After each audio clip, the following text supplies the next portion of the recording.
Good morning, everyone. Welcome to Blacklogic.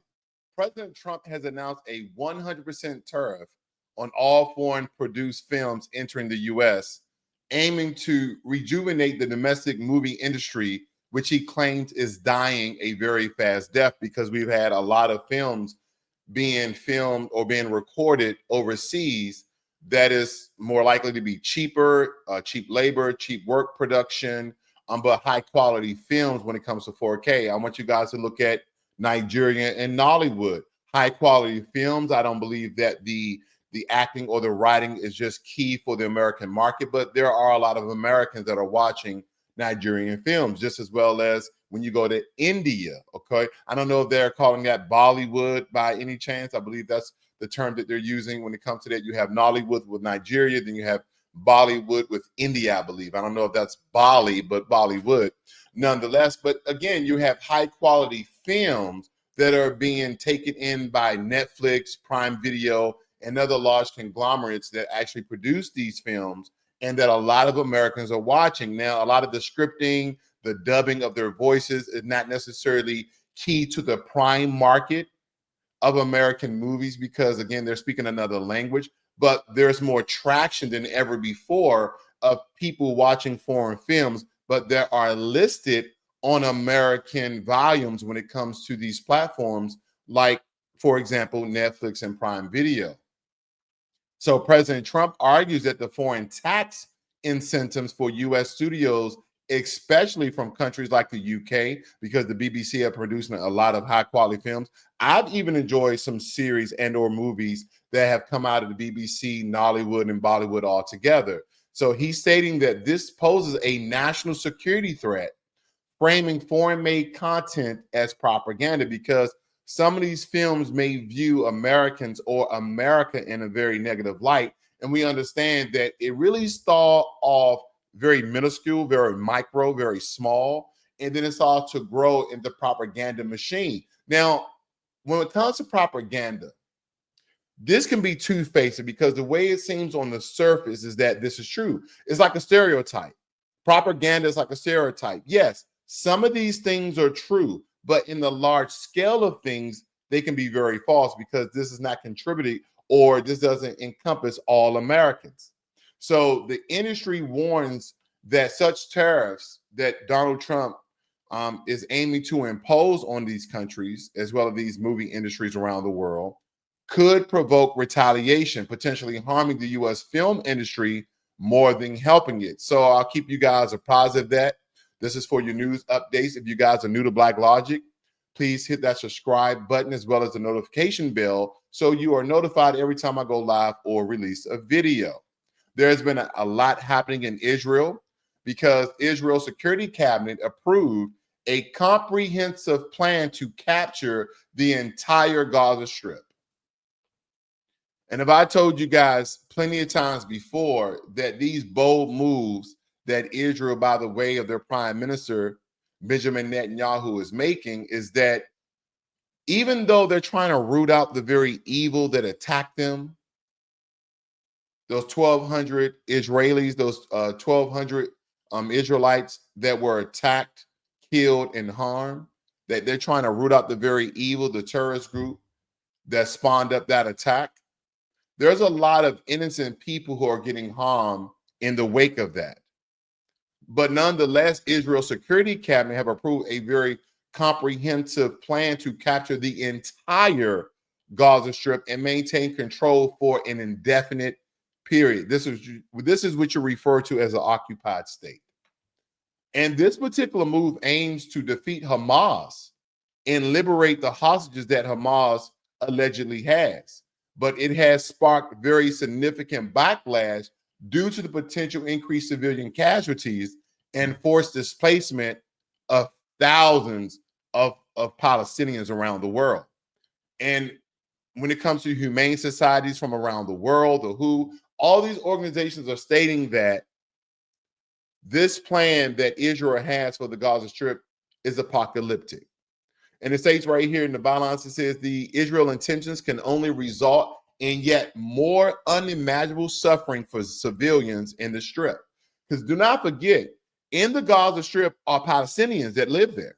not just Hamas. Hamas has not ruled and reigned, and everyone who remains or live or reside there in the Gaza Strip are terrorists. There's innocent civilians there, men, women, and children. It also goes on to state that who have endured 19 months of intense bombardment and slaughter, mass displacement, and starvation. These are some of the things that are occurring over there in Israel. And the reason why this is important for American news is because American is the one who's fueling it. We're the one who's funding it. We're the one that Israel are using the resources for. So should there be an audit? Should there be some sort of inspection about some of the things that are occurring there and how the people are being treated who have absolutely nothing to do with the war, who had absolutely nothing to do with that terrible terrorist attack that the Hamas terrorists inflicted on the Israelis on a very peaceful gathering? Should there be one? Because there's been a lot have going on, because the plan that is going forth includes displacing hundreds of thousands of Palestinians to southern Gaza, which is exacerbating the ongoing humanitarian crisis that you guys see right there before your very eyes. This is a very small picture of a very large story that's occurring right now. And as I stated before, a lot of the humanitarian organizations and the UN have rejected the plan of Israel occupying the Gaza Strip and essentially eradicating all Hamas terrorists. And don't forget, Yemen, or Yemen, however you want to pronounce it, has come in, and their terrorists are now joining with Hamas. They're called the Houthis. But one thing we have to cite is the risk to the vulnerable populations and concerns about international law violations.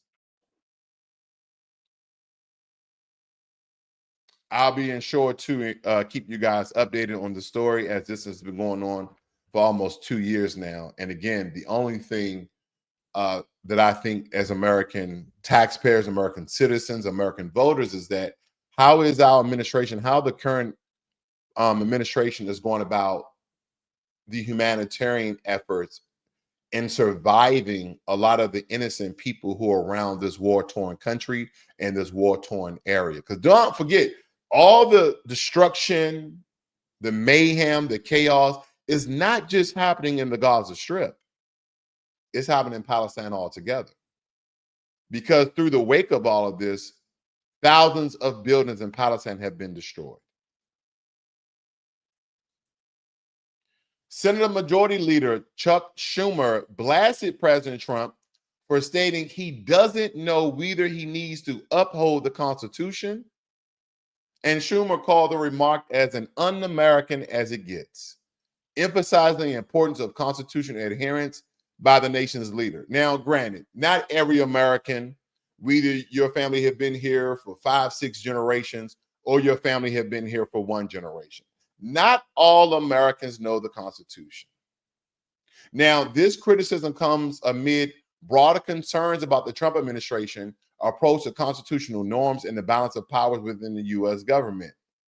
Now, as I was saying before, not all Americans know the Constitution hand to foot. No one, I don't think any American, unless that's something that you study, maybe you're a constitutionalist, maybe you're a history teacher, but most Americans know a couple of amendments. You know, the kind of the construction, the baseline of the Constitution. But adhering to what Chuck Schumer said,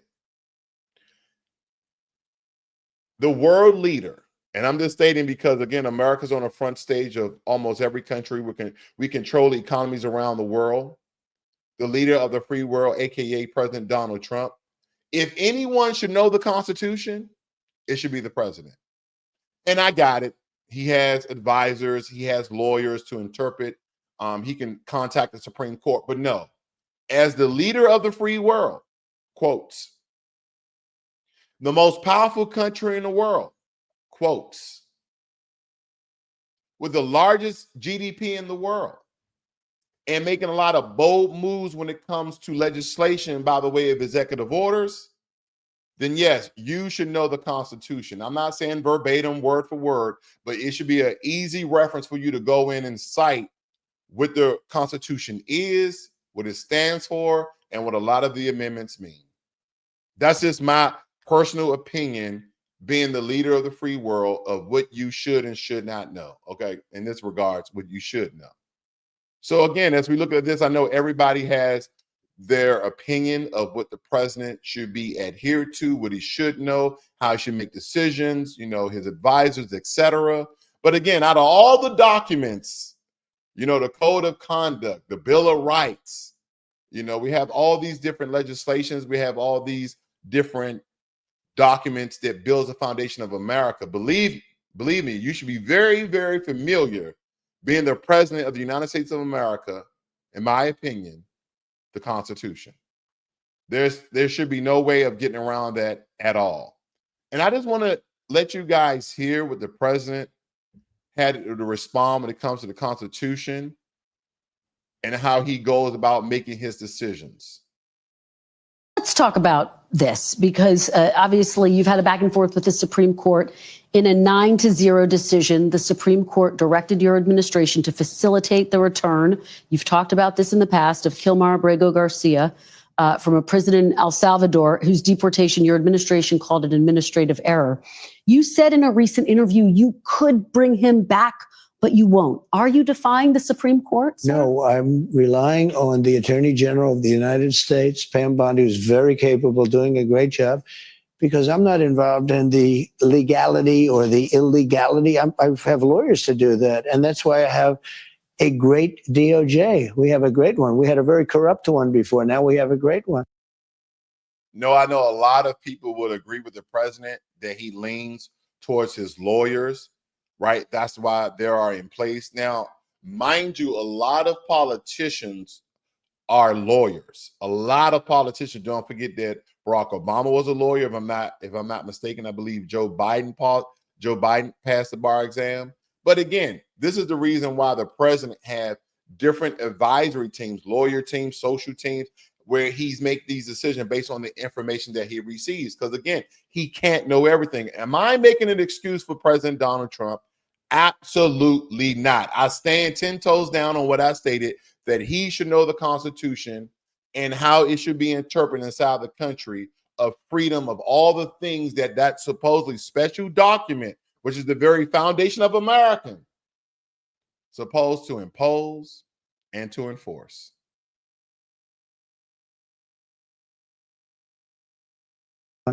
And they're not viewing the decision the way you said it. They don't view it that way at all. They think it's a totally different decision. Well, you say you have the power to bring him back, though. Your attorney general says, quote, that's up to El Salvador. Just to put a fine point on this, do you have the power to bring Abrego Garcia back as the Supreme Court? Well, I have order? the power to ask for him to come back if I'm instructed by the attorney general that it's legal to do so. But the decision as to whether or not he should come back will be the head of El Salvador. He's a very capable man. Well, you know, and your attorney general has said it, the issue is with that word facilitate. Will you seek clarification from the Supreme Court? Do you need to go back to the Supreme Court? We may do that. I was asking about that. We may do that. Your Secretary of State says everyone who's here, citizens and non-citizens, deserve due process. Do you agree, Mr. President? I don't know. I'm not a lawyer. I don't know. Well, the Fifth Amendment says I don't know. It seems it might say that, but if you're talking about that, then we'd have to have 1 million or 2 million or 3 million trials. We have thousands of people that are some murderers and some drug dealers. And can we touch on that very quickly? Because again, I'm very neutral on politics. I'm not a Republican. I'm not a Democrat. I do have somewhat of a conservative mindset. More so than liberal. So the way I look at this, he has a really good point. Are we to have thousands of trials of people who we know are illegally in the country, versus just them deporting them? Now, this is important because do not forget, President Barack Obama deported millions of illegal immigrants. And I wonder or not, did they go through due process? Now, leave that in the chat below, leave that in the comment section below, because again, I'm going to fact find, did the millions that Obama deported, did they go through due process? And if they did, How did he go about with that process? Where was it very immediate? Was it very quick? Was there a database where something that he can just easily expunge and deport them quickly? Because if he did, then that's something that President Trump should look into. Again, just because you may not agree with the president, just because the president prior was a Democrat, doesn't mean they didn't have good ideas or good systems in place that other presidents who are essentially who are on the opposing side could use. Again, intelligent people use ideas, thoughts, all sorts of constructions from people they agree and disagree with. That's just my take on that. I wonder what you guys think. And some of the worst people on earth, But some of the worst, most dangerous people on earth. And I was elected to get them the hell out of here, and the courts are holding me from doing it.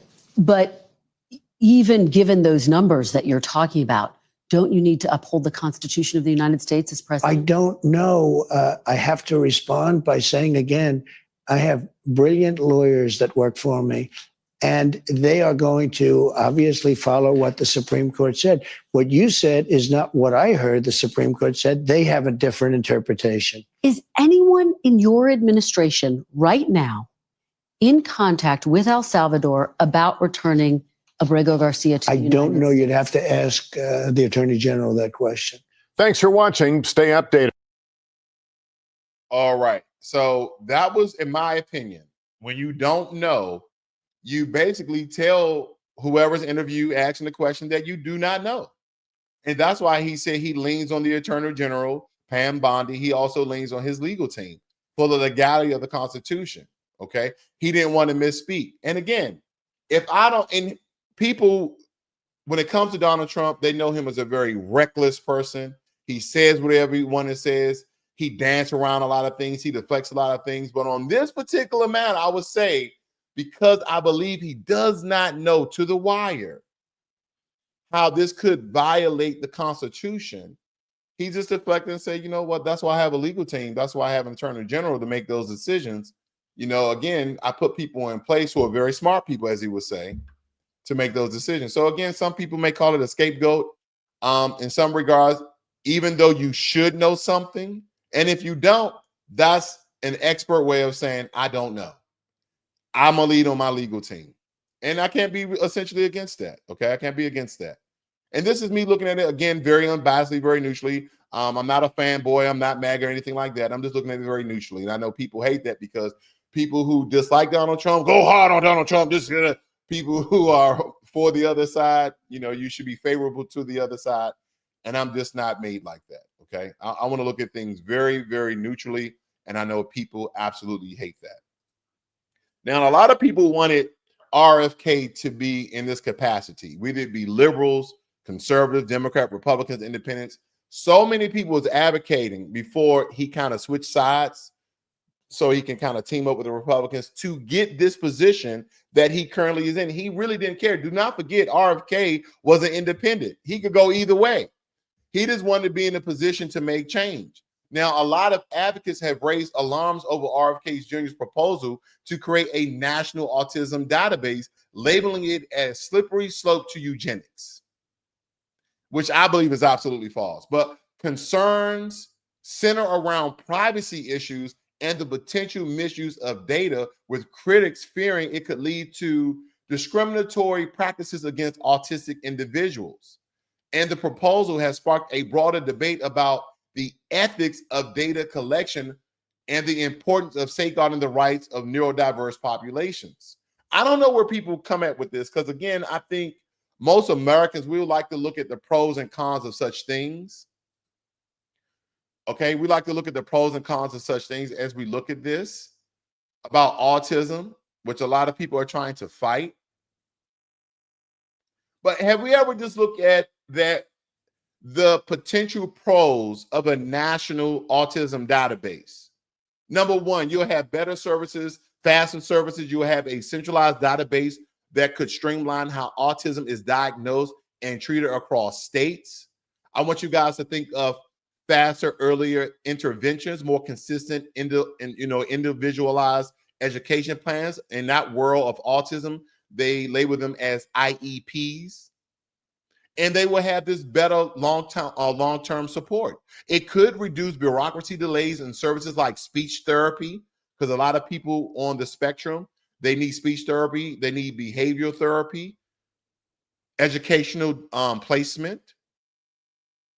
And if you look at it even larger, a large pool of data could supercharge autism research, genetics, environmental factors, prenatal risks. We're talking about potentially discovering patterns in development, causes, or treatments that small studies just can't reveal, because a lot of these small studies are in silos.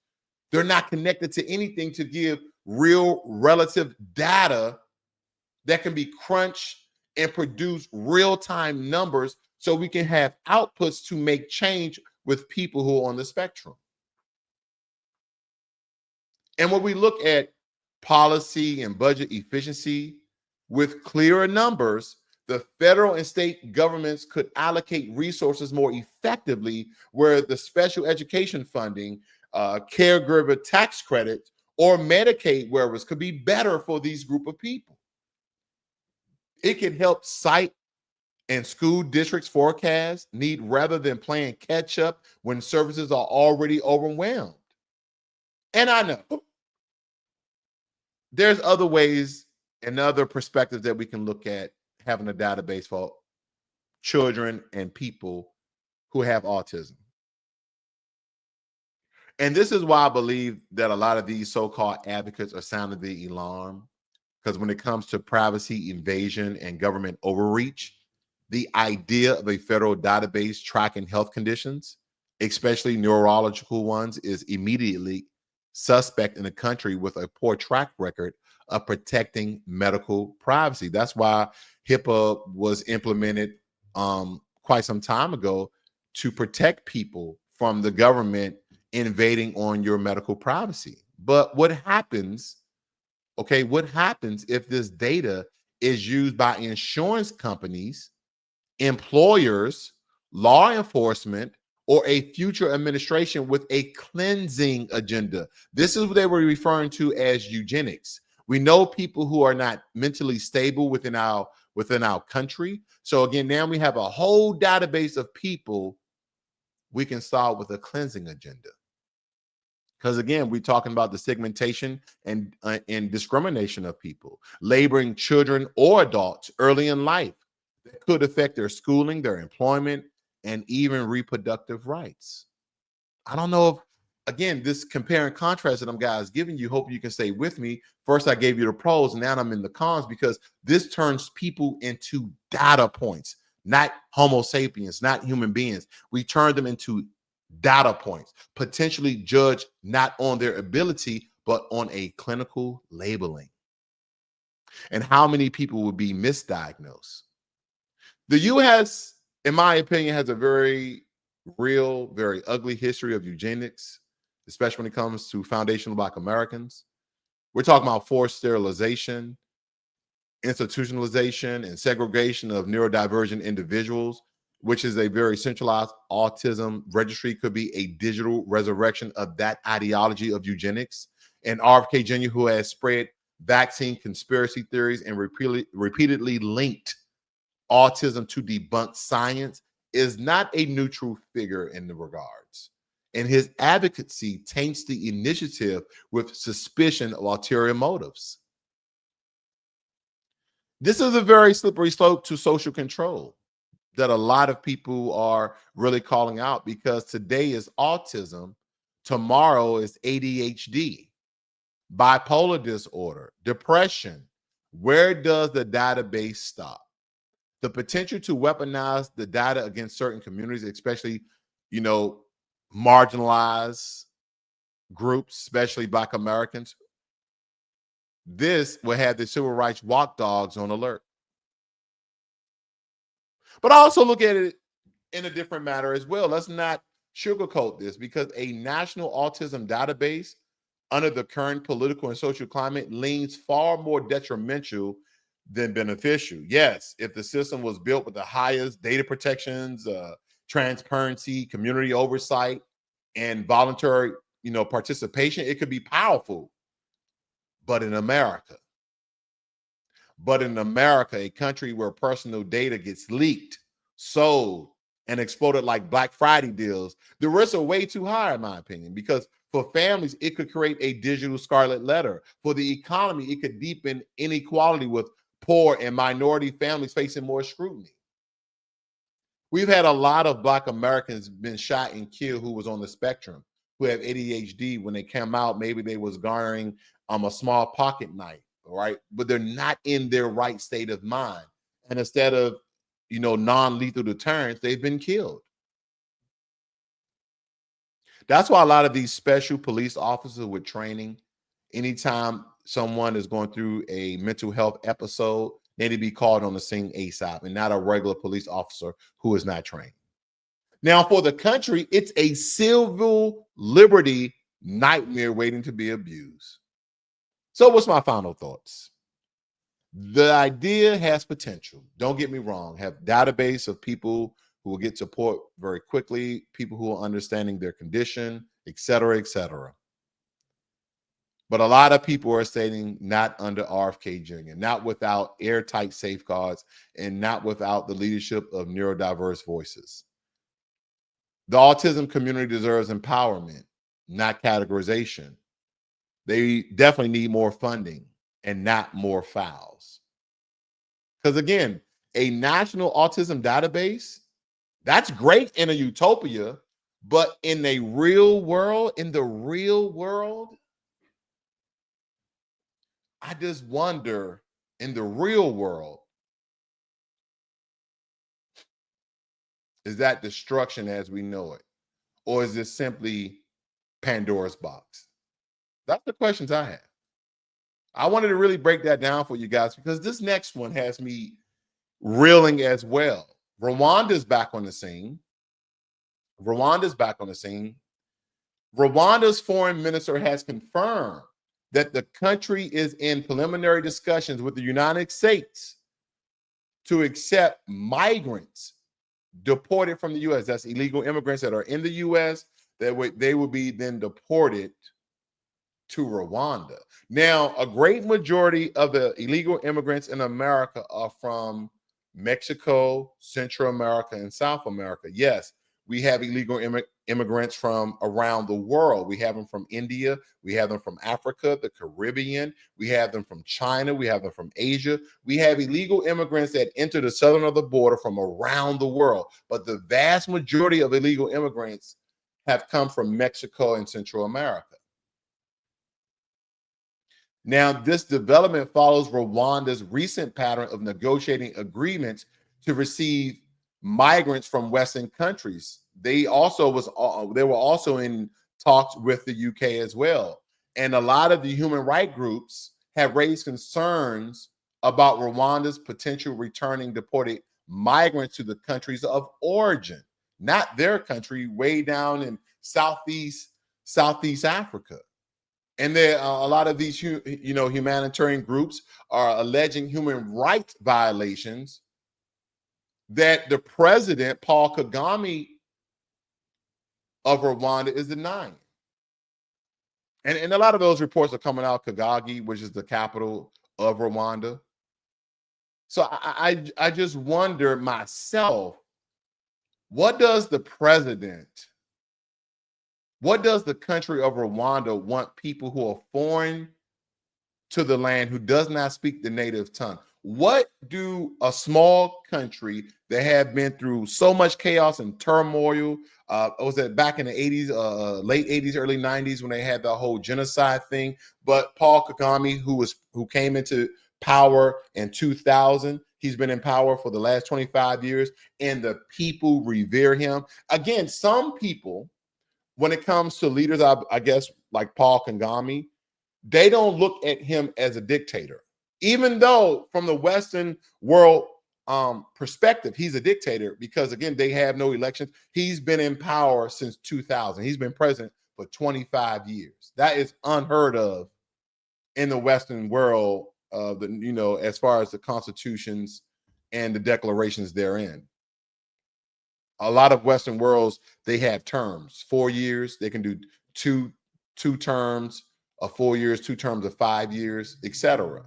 But 25 years of a dictatorship. They will also probably label Rwanda as a communist country, but the people of Rwanda are loving Paul Kagame. They're loving what he's done with the country. Did you guys know that Rwanda is the cleanest country in Africa? Because he has a mandate of the citizens, I believe is once a month or once a week, they come out and they clean the surrounding areas in which they live. That he does not want Rwanda to look like any other country in Africa, or let alone any other country in the world. Is that a good thing? Could America be cleaner if we took a toll where the government made us go out and clean the streets? And a lot of you are like, absolutely not. We have guns. They're not going to make me do anything. I think most Americans, instead of cleaning it up ourselves, we'll just pay other people to clean it, like we've always done for a very long time. Is this something, some things to really think about when I look at the construction of other countries versus America? But again, I'm so curious of why Rwanda wants illegal immigrants from other countries in their country. I have a couple of thoughts, because Rwanda has spent the last decade courting Western partners, the UK and the US to be more exact. And they are positioning themselves as a model of stability and rapid development in Africa. They are agreeing to take in US deportees. And this can be, spun as a good neighbor gesture and burnish Rwanda's international image after repeated human rights criticism.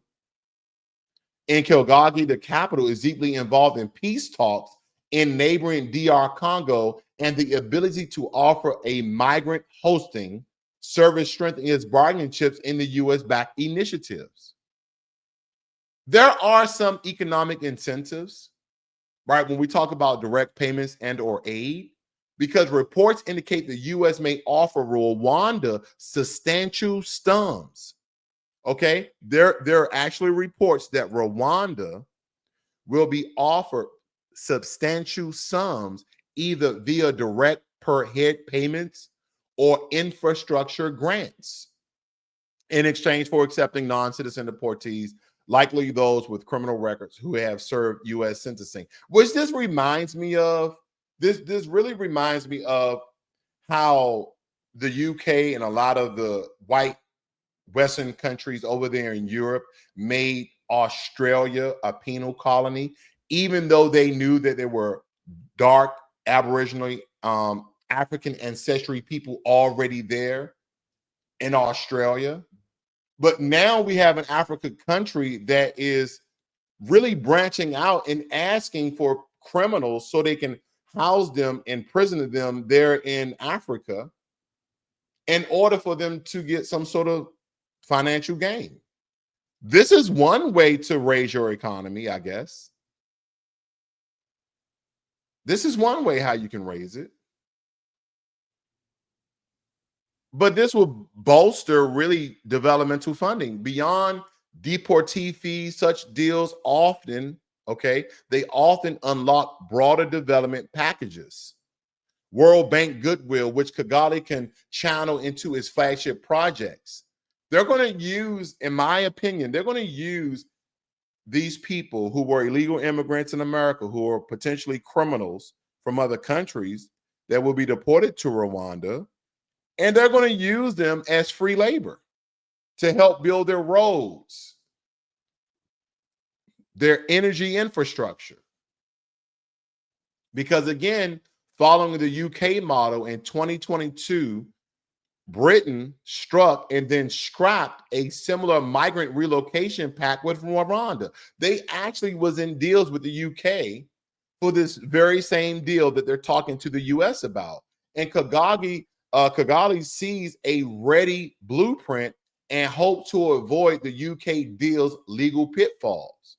Now, again, a broader strategy, which, Washington under Trump is casting a very wide net, because he's looking at Libya, El Salvador, which we've already been doing, Panama, Benin. Again, Benin is a country in Africa. Botswana, a country in Africa. Moldova, Mongolia, Kosovo, and even now Rwanda. We're trying to get rid of all of these people, and we're willing to pay for it from some of the reports that I've been reading.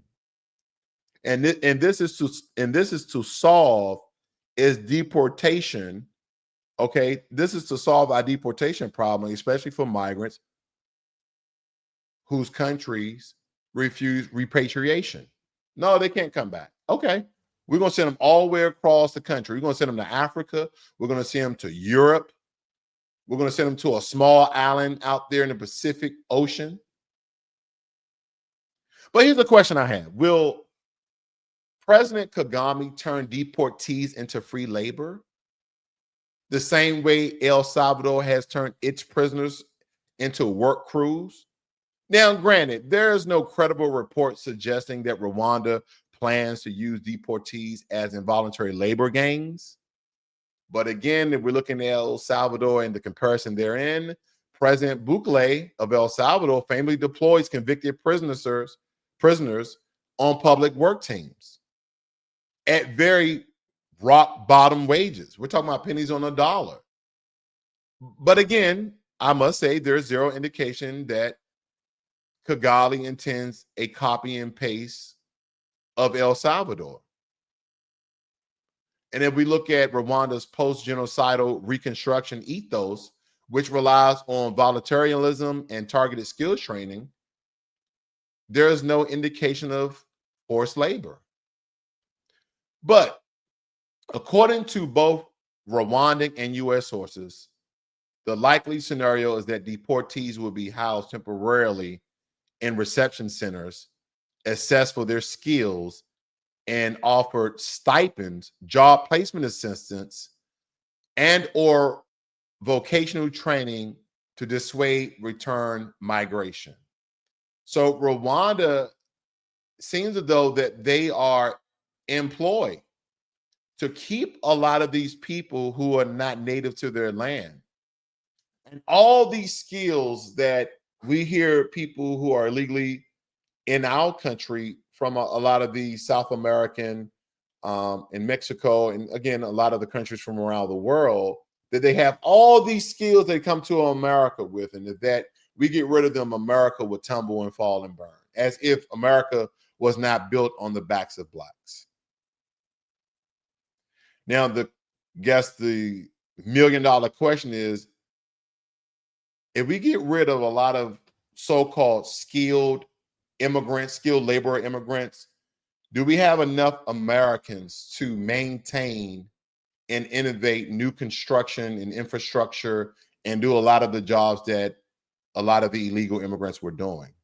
Do we still have those skills, or most of our jobs, office jobs, sit-down jobs, computer jobs?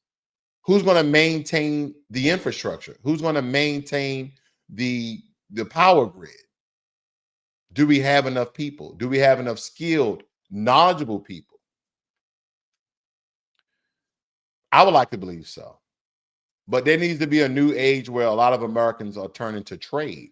Because a lot of these jobs, construction jobs, carpenter jobs, electricians, plumbers, etc., are trades. You don't even need to go to college. And as I stated before, when I used to give my financial videos, majority of trades are less than $5,000. Now, of course, you're trying to be a nurse, you're trying to be other things, it's going to be more than $5,000. But a lot of the trades in the industry are less than $5,000. So again, you can work at McDonald's, Burger King, Wendy's for however long, save up your $5,000, go get a trade, and then now you're making $80,000, $120,000, just depending on how you scale the business or if you work for someone to get the experience. So I look at this very, very different than most people. But, and I hate saying but, how is Rwanda preparing for the linguistic challenge, the language challenge, and the cultural integration? They will have to give language classes that routinely runs around English and French, okay? Because French, again, is one of the languages they speak in Rwanda, as well as English, and then their native tongue. They will have to learn the laws, customs, and local norms so they can have a very smooth integration into the social community. We also have to look at, vocational training, workforce. There's just a lot of things to consider when we look at the implementation of us deporting illegal immigrants to Rwanda. And I know some people, they're like, I don't care. As long as they're not in our country, as long as these illegal people are not in our country, I don't care where they go. Okay. But again, as America being on the front face of the humanitarian efforts from around the world, when we deport these people who are illegally in our country, we still have a heart for them to land somewhere where they can still be prosperous and live a great life. Now and again, Rwanda is a very small country. You can look it up on the map, very small country, but I can see how they can use illegal immigrants who would then be legal in their country, okay? And then we'll have to teach them a lot of things nonetheless. But my question is, when does Rwanda becomes overpopulated by people who are not native to the land, and how those people may change their communities, just as well as America, the America that we all once knew, witnessed, and loved without the racism, destruction, discrimination, when people were in their right lanes and we had American culture. Yeah, you had white American culture, Black American culture, but there was a lot of American culture that intertwines. It didn't matter what race you are, that all Americans, we can again relate to no matter your race. More so than people who come from other countries. This is something to look at altogether, I believe. Now, I want you guys to listen to this last video here, and I just want your take on it. You can leave your comments in the section below after the video has posted. But nonetheless, I want you guys' take on this. What is going on here? So I saw this on X, y'all, and I had to share this with y'all. So this couple, this interracial couple, went on a date, right? Now this dude posted this on Facebook originally and it went viral. He said, "This is why I don't usually date outside my race." Now, if y'all have never seen the movie Get Out, you better go watch it. So basically he went out with this girl. They went on a date. That was the picture of them. And then she texted him saying, "I definitely enjoyed our night out, but I don't think my parents can find out about us. ... He said, "Same here, and why?" And she said, "They despise Black guys. My last Black boyfriend, let's just say it didn't go well. They literally set him up to be put in jail for life for something he didn't even do. Google Wellington. I really like you, but I don't want anything to happen to you." Not giving his government name. And then he replied and said, "I like you too. And yeah, that's crazy. I went to school with him. Maybe if you sat down and had a conversation with them, they'll loosen up. Think they would be down for dinner?" And she said, "I'll ask, LOL, because I really like you and I will not lose you." And then he said, "I don't want to lose you either." And then she basically said that her mom and stepdad would be open to meeting that evening. So I guess he meets the parents. He takes a screenshot of the dinner and shows receipts of the meeting.